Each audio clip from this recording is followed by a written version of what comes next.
So for today's video vlog nga mga kaalpa, no, may in-order nga pala tayo sa Shopee na digital speedometer ng Honda Click 125 tsaka 150. So same lang ito mga kaalpa. So bali may binili na rin pala tayo dating digital speedometer. Ito version 2 na to mga kaalpa. So bali ito na yung order natin, dumating na siya. Ayan, galing pa ito ng China. So yung pinili natin dito ay yung tag 6,000 plus. So bale 6,258 pesos siya. Ayan. So ito pag kinlik nyo yan mga kaalpa, so ito siya.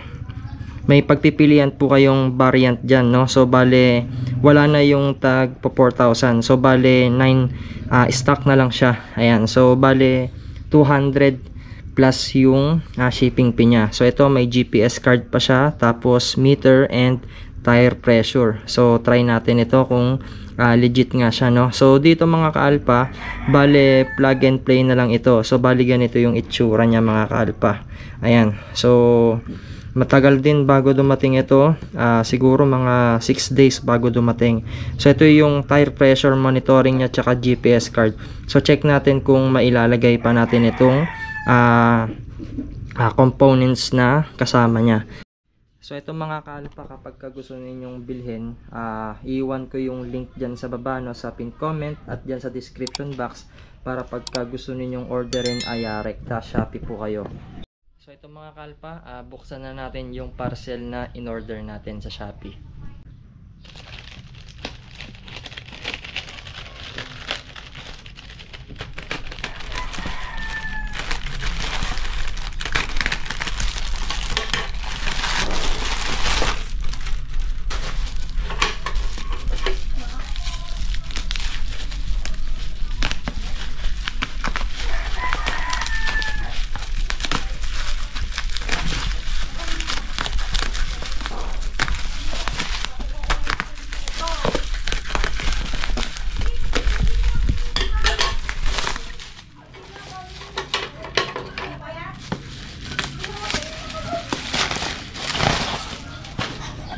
So bale ito na nga pala yung digital speedometer mga kaalpa. Ayan.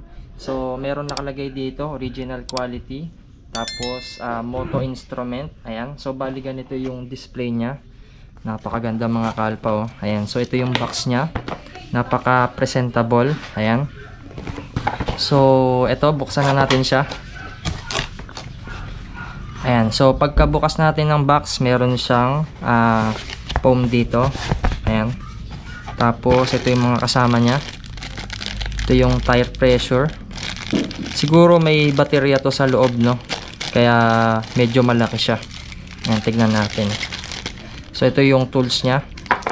Tapos ito yung iniipit. Siguro may baterya to. So check natin. Ayan, naruroskas siya mga kaalpa, oh.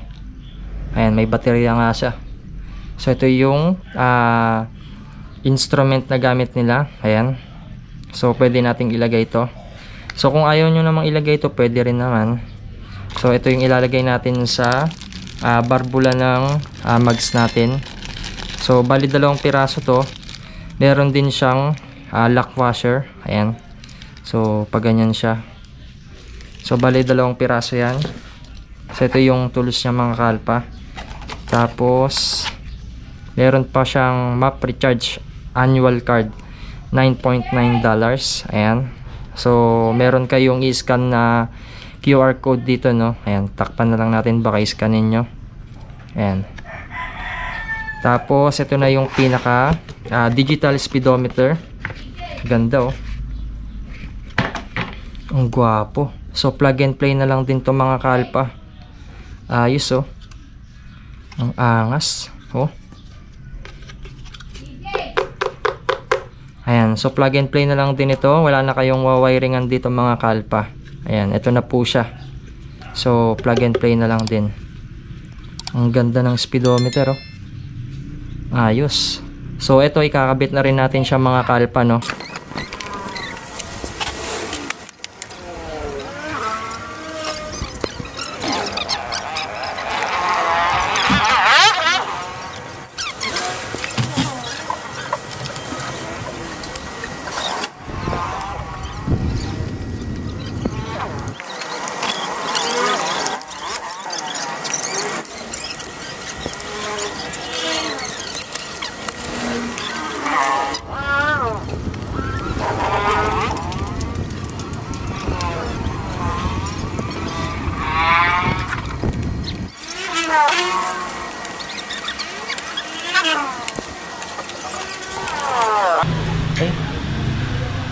Maganda to ah. Yung version ko yan. Oo. Kaysa yung dati na. May Bluetooth. Oo. Tapos meron siya kasama yung sa tire pressure. Sa map pa. Nga ano mo, paano to anuhin? Ngayon ano rin. Oh, may kasama pa siyang card eh. I-re-register mo para ano. Scanin mo yung ano. Ay oo. $9 car. Kung may battery $9. sa akin. Oo ano. Saan yan? Sa tire pressure. Okay, check it. May Bluetooth siya girl. Ganda ah. Na-adjust tong mga to. Oo, na-adjust yata. May music pa. Tire. Touchscreen. Hindi. Ay, pagka may aircon ka na eh. Oo, pasok to.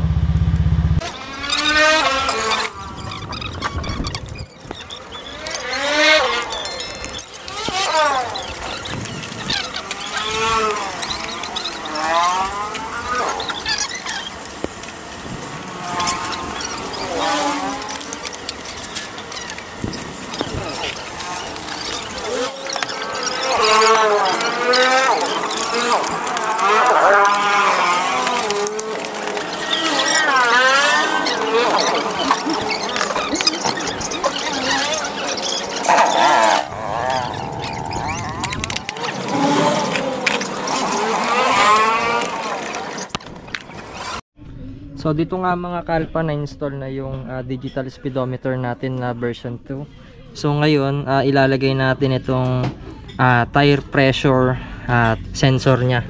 Ayan. Tanggalin na natin yung stock pito.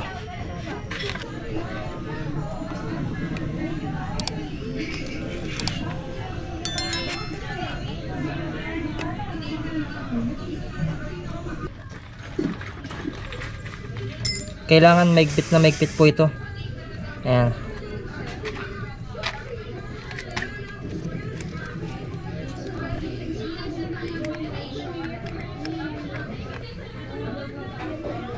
Tapos, open na natin yung speedometer.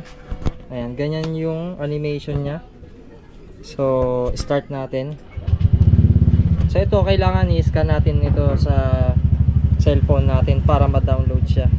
So pwede nyo siyang i-connect sa Bluetooth intercom. So ito, nire-read pa lang yung tire pressure. Ayan, maganda ito pagka umaandar na.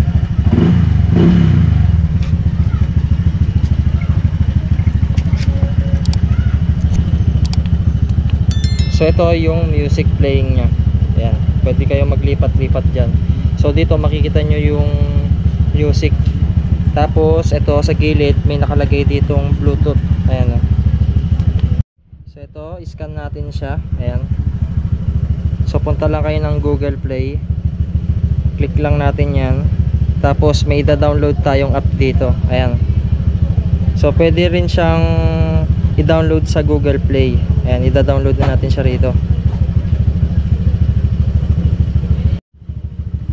So dito mga kalpa nagda-download na. So 125 MB po yung file size nya. Ayan. So hintayin lang natin ma-download. So bali pwede pala ito sa Honda Click 125, Honda Click 150, tsaka Honda Click 160 mga kalpa. So dito makita natin yung ride time. Ayan. So ito hours po yung nandito sa left side, tapos ito minutes. Tapos ito yung average speed, so 28 kilometers per hour. So ito yung trip 1 natin, 2.1 kilometers. Yung battery 12.7 volts. So sa Click 160 kasi meron siyang ABS. Tapos ito yung check engine, yung right signal turn nya, tsaka yung left. Tapos ito yung high beam. Tapos ito yung high beam nya. Ayan yung high beam. So left, tapos sa right. Ayan.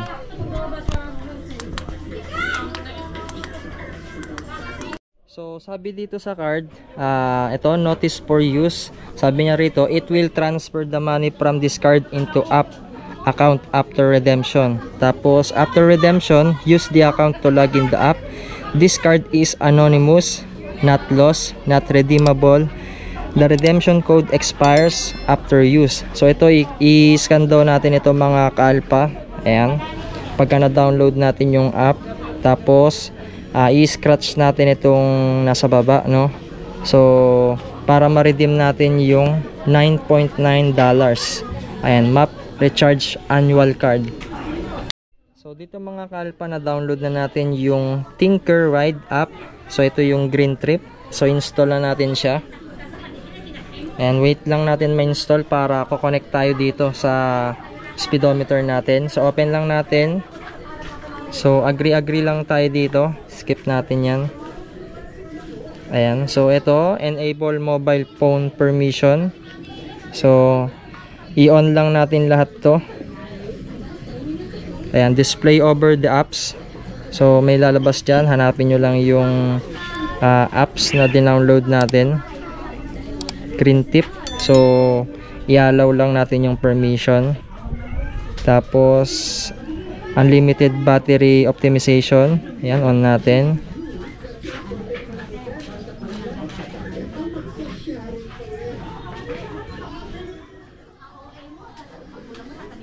So ito, unavailable siya. So on natin yung location.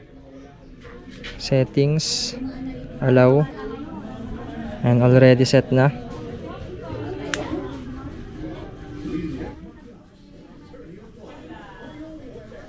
So allow lang natin to mga ka-alpha. So ito, i-navigate na natin siya mga ka-alpha. I-connect to device na natin siya. So turn on ulit natin yung engine. So ayan, connect device natin. So dito ko-connect na lang tayo sa Google para hindi na tayo magki-create ng account. So dito i-connect nyo lang yung kuan ninyo, email, tapos mag-send yan ng code. So kapag ka na-send na yung code, so ito, maglalagay tayo ng username.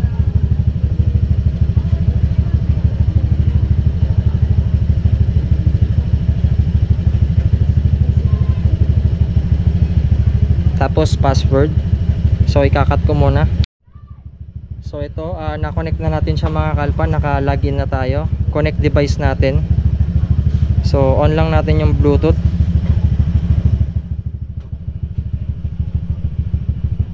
Pati yung Wi-Fi connection. So ayan na siya.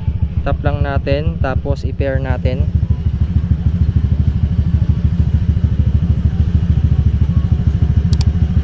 Ayan, connected na siya mga ka-alpha.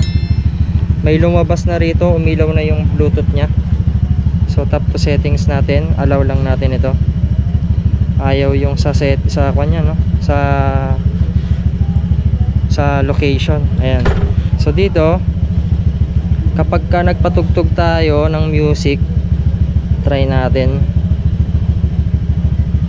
So ito, na-skip na natin yung ads mga ka-alpha. So pili tayo ng kanta. Ayan. Ayan, meron na rito mga ka-alpha.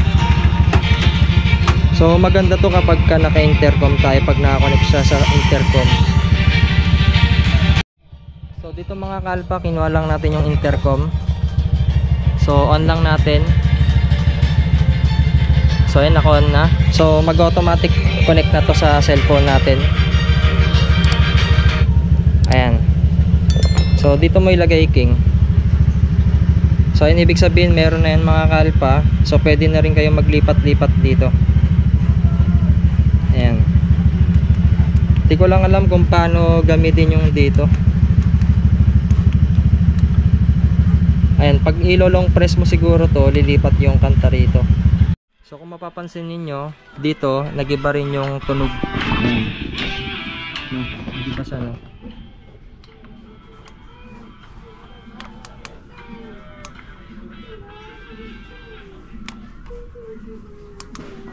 Nawala. Nawala. Ito dito.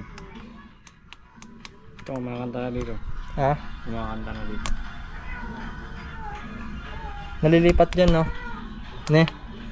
Baka ito yung lipat niya. Hindi pa nalilipat.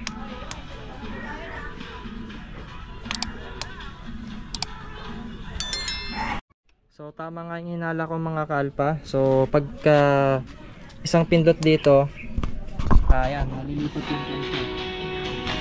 Tapos pag kinlik natin dito, lilipat din yung kanta. No. Galing, no? So ito yung app mga kaalpa. Iko-connect ulit natin siya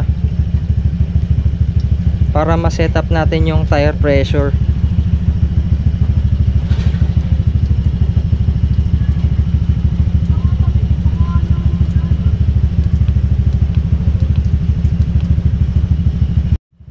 So dito mga kaalpa, i-prepare na natin yung tire pressure.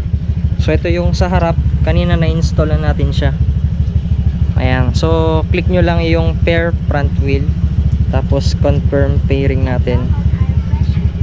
Ayan o, meron siyang seconds. Ayan, ayun, naglabas na dito.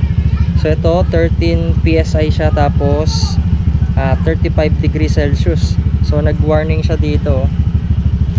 Tapos sa likod, ima-match din natin siya. So ito, na-detect na nung app yung tire pressure detector natin. Confirm lang din natin. Ayan. So dito sa likod, good siya. So parang sa harap, kwan siya, hindi siya goods. So kailangan medyo matigas dapat ng konti dun sa harap. Kasi dito sa likod 29 yung PSI nya, tapos sa harap 13, so medyo malambot.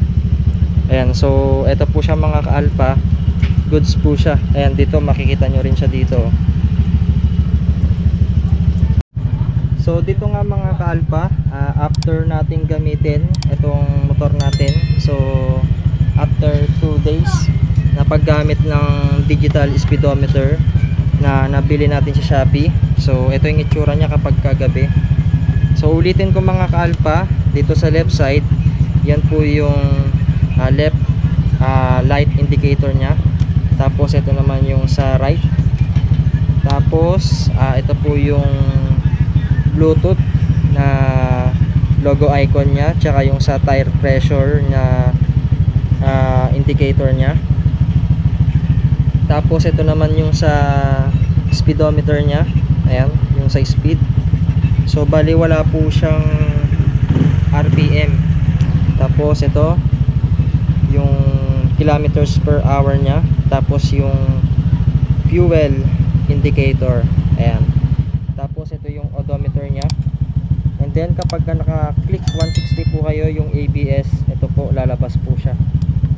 Ayan. So pagka kinlik natin dyan, magre-read yung tire pressure natin. So automatic na po yan mga ka-alpha. So dito sa harap, nagde-danger siya, no? So nagkukulay pula siya. So kapag may intercom naman kayo, pwede nyo siyang i-connect. So pwede nyo pong ilipat dito, ilalong press nyo lang sa buttons. Ayan, so ganito yung itsura niya mga ka-alpha. Tapos ito yung sa high. Ayan. And then ito naman yung sa check engine. Ito po yung sa taas ng ABS. Yung sa baba, ewan ko kung ano yung nandyan.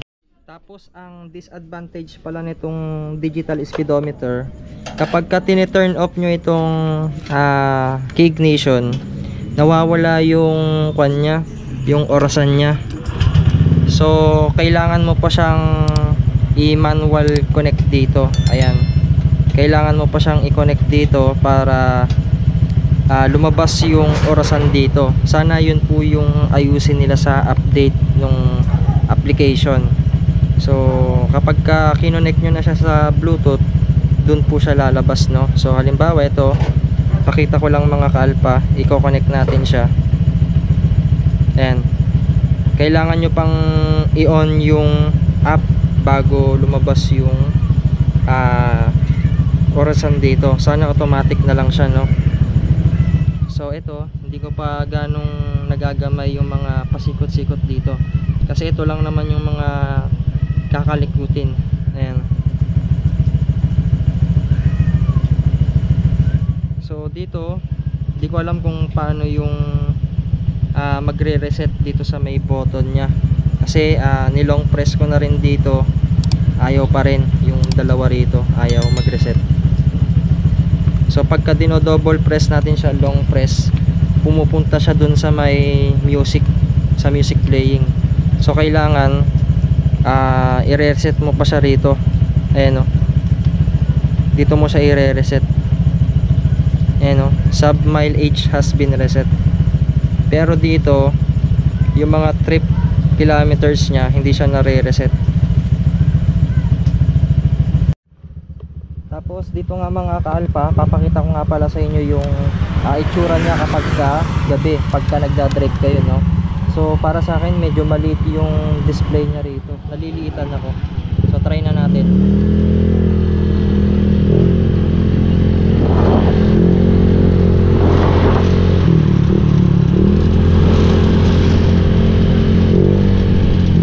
Ayan, ganyan yung itsura niya mga ka-alpha kapag ka nagda-drive po kayo.